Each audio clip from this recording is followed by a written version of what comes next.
बहुत दिनों के बाद क्रिकेट से कोई अच्छी खबर आई। आईपीएल चल रहा है, सैकड़ों मैच हो रहे हैं, रोज 2 मैच होते हैं, कभी 1 मैच होता है। क्रिकेट से मोह भंग सा हो गया। ऐसा लगता है कि कितना क्रिकेट देखा जाए। क्रिकेट महीने में 2 या 3 बार हो या हफ्ते में भी 1 बार हो तो बुरा नहीं लगता, मगर आईपीएल ने तो क्रिकेट से मन खराब करके रख दिया। कितने फालतू लोग होंगे जो आईपीएल को देखना पसंद करते होंगे, क्योंकि रोज किसी भी चीज़ को देखने का मतलब ये है कि अपने आप को उसका आदी बना लेना या उससे बोर हो जाना। मगर इसी बीच एक बहुत अच्छी खबर आई कि हमारी बेटियों ने श्रीलंका के अंदर चैंपियन बनने का सपना पूरा किया और साथ ही भारत का नाम रोशन किया। ऐसी बेटी जो भारत की हैं, जो दुनिया के अंदर जाती हैं और पश्चिमी सभ्यता के लोगों को ये दिखाती हैं कि भारत का आज कोई जोड़ नहीं है।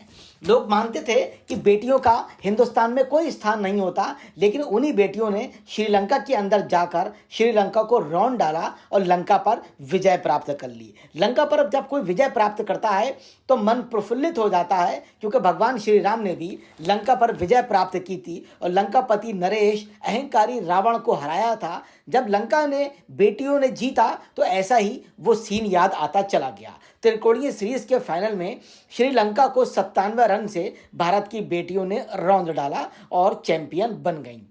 हमारी भारत की बेटियां लगातार बहुत अच्छा क्रिकेट खेल रही हैं। ऑस्ट्रेलिया और न्यूजीलैंड भी उनके सामने कई बार नतमस्तक हो जाती है। स्मृति मंदाना की आक्रामक पारी देखने लायक थी। मंदाना भारत की वो धरोहर हैं जो पूरे देश की महिलाओं की बेटियों का नेतृत्व करती हुई नजर आती हैं। वो लोगों को ये भी बताती हैं कि दुनिया के अंदर बेटियों को कहीं कोई कमी नहीं है और भारत के अंदर तो खास तौर पर सारे के सारे लोग बेटियों का सम्मान करने का आदी हो चुके हैं। स्मृति मंदाना का आक्रामक शतकीय पारी के बाद गेंदबाजों के शानदार प्रदर्शन की बदौलत भारत ने महिला त्रिकोणीय वनडे के सीरीज के फाइनल में रविवार को श्रीलंका को 97 रनों से हराकर खिताब अपने नाम कर लिया।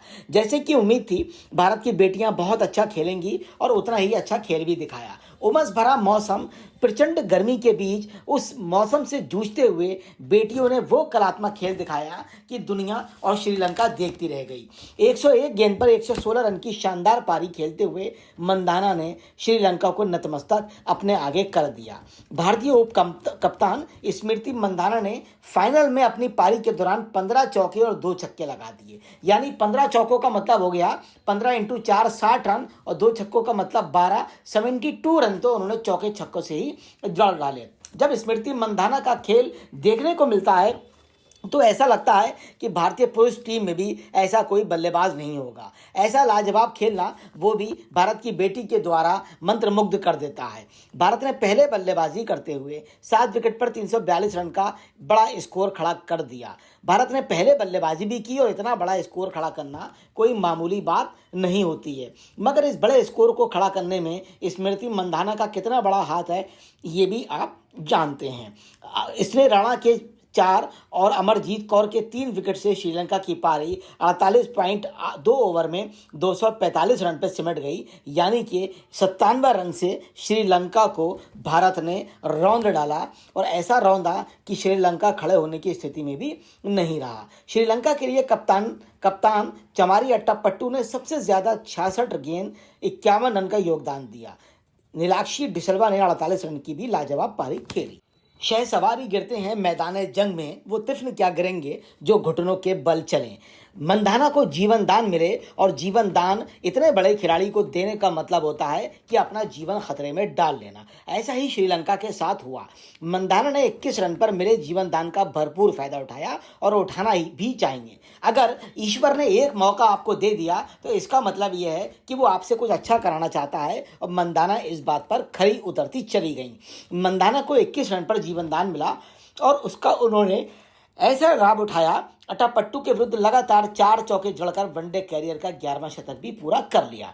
सलामी बल्लेबाज प्रीतिका रावल 30 के साथ 89 गेंद में 70 रन की साझेदारी टूटने के बाद मंदाना ने बिजली की रफ्तार से रन बनाना शुरू कर दिए। ऐसे रन बनाए कि श्रीलंका के बॉलर हतोत्साहित हो गए। उनकी समझ में नहीं आ रहा था आखिर कौन सी बॉल फेंकें। मंदाना ने तो इस मैच को T20 मैच बना के रख दिया। इतनी तेज बल्लेबाजी तो आईपीएल में भी करना संभव नहीं होती, मगर मंदाना ने दिखा दिया कि वो पुरुषों से कहीं पर भी पीछे नहीं है, या ऐसा कहें कि भारतीय बेटियां कहीं पर भी पुरुषों से पीछे नहीं हैं। 89 गेंद में 70 रन की साझेदारी टूटने के बाद मंधाना ने जिस तरह खेल दिखाया, लोग देखते रह गए। उन्होंने हरलीन दुएल 56 गेंद में 4 चौकों की मदद से 47 रन के साथ दूसरे विकेट के लिए 106 गेंद में 120 रन ठोक डाले। इस साझेदारी को देवगी विहंगम ने मंधाना को आउट कर तोड़ा, मगर जब तक भारत बहुत मजबूत स्थिति में आ चुका था।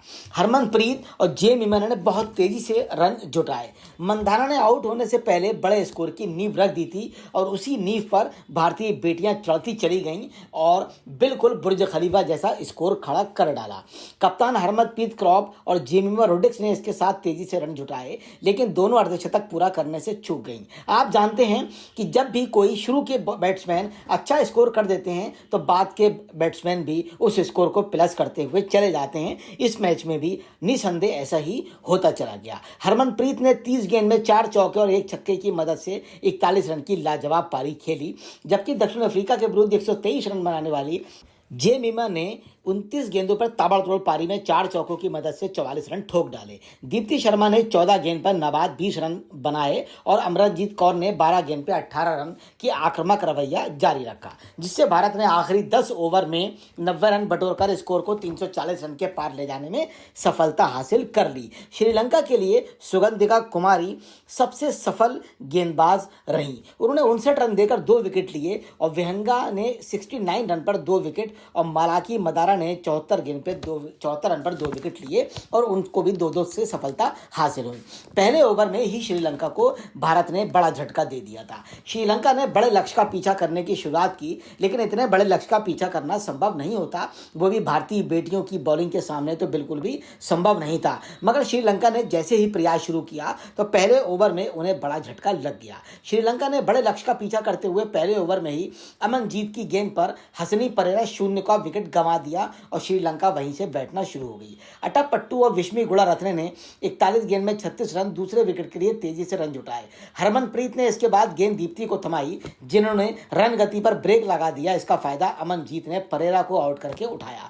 परेरा और अट्टापट्टू ने दूसरे विकेट की 80 गेंद में 68 रन की साझेदारी को तोड़ दिया। पदार्पण कर रही भारतीय गेंदबाज क्रांति गौड़ पहला विकेट लेने से चूक गई, क्योंकि विकेट कीपर ऋचा घोष अट्टापट्टू को स्टंप करने से चूक गई थी।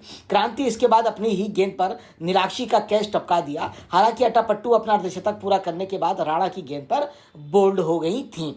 जरूरी रन गति के बढ़ने के साथ ही नीलाक्षी भी दबाव में राणा का दूसरा शिकार बन गई। भारतीय गेंदबाजों ने इसके बाद शिकंजा कस के रखा और उनको खेलने नहीं दिया। लेकिन श्रीलंका की यहाँ तारीफ करना पड़ेगी, इतने बड़े स्कोर चेस के बाद भी वो 250 के करीब रन तक पहुंच गए और श्रीलंका की टीम लगातार अंतराल पर विकेट गंवाने के कारण मैच तो हारी। मैच का हारना निश्चित भी था, लेकिन वो अच्छा स्कोर बनाने से चूक गए। अगर उनकी जल्दी जल्दी विकेट नहीं गिरते तो निश्चित तौर पे वो 300 रन पर भी पहुंच सकते थे। अब हम बात करें महिला वनडे में सर्वाधिक शतकों की, तो 15 जो शतक किए हैं वो लेनिंग ने किए हैं। महिला वनडे में जो शतक है मेग मिलिन, और 13 शतक नंबर 2 पर सूजी बेट्स किए हैं और स्मृति मंधाना 11 शतक बनाकर अब तीसरे स्थान पर दुनिया में पहुंच गई हैं। और उन्होंने दिखा दिया कि अगर उनको आगे भी भविष्य में खेलने का मौका मिला तो निश्चित तौर पर वो 15 शतकों का रिकॉर्ड तोड़ने जा रही हैं। ये बात पूरी तरह से तय हो गई है। तो हमें यहाँ भारतीय बेटियों की फिर से तारीफ करना पड़ेगी कि एक तरफ बोरिंग आईपीएल हम देखें या दूसरी तरफ भारत की बेटियों का लाजवाब परफॉर्मेंस को देखें। ऐसी परफॉर्मेंस जो दिल को छू गई और लंकापति रावण की लंका को उन्हीं के घर में कोलंबो में तहस नहस कर हमारी बेटियों ने भारत का परचम लहरा दिया। भारतीय बेटियों को शुभकामनाएं, खास तौर से कप्तान को और स्मृति मंधाना, जिन्होंने रनों का अंबार भी लगा दिया और श्रीलंका को उनकी औकात भी दिखा दी। बेटियों ऐसी ही बढ़ती रहो, शुभकामनाएं, आपको बधाई। जय हिंद, जय Bharat. Thank you very much.